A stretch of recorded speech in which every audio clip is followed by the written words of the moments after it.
if being an actor, being here is what you want to do with your life, treat it as a real profession. I mean, if you want to be a doctor, you have to go to medical school. You have to learn the history of medicine. If you want to be a lawyer, you have to learn the history of the law.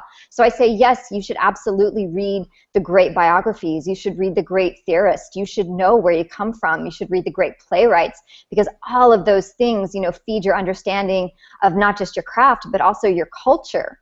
And so, people, and I get a lot of pushback on this. It's kind of amazing. And people will say, well, I don't really like it, or it's not interesting. So I say, okay, this is just my suggestion. This is just, me telling you what I've learned.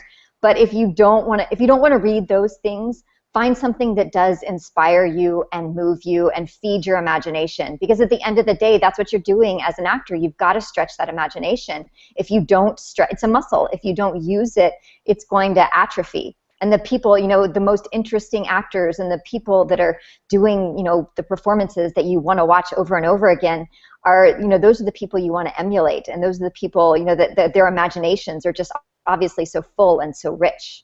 As a screenwriter, you never know what's going to strike your imagination. Like you said, if you read a book about Africa and then you start thinking about, well, maybe I want to tell a story about Africa, or maybe I know something about that. Let me find out what else I can find out about that.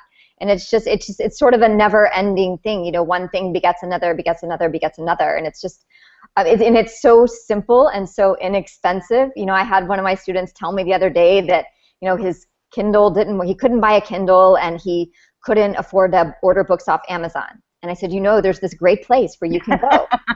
It's full of books. Yes. They'll let you borrow whatever you want for free. Whoa, thank you. I know. I'm a dinosaur.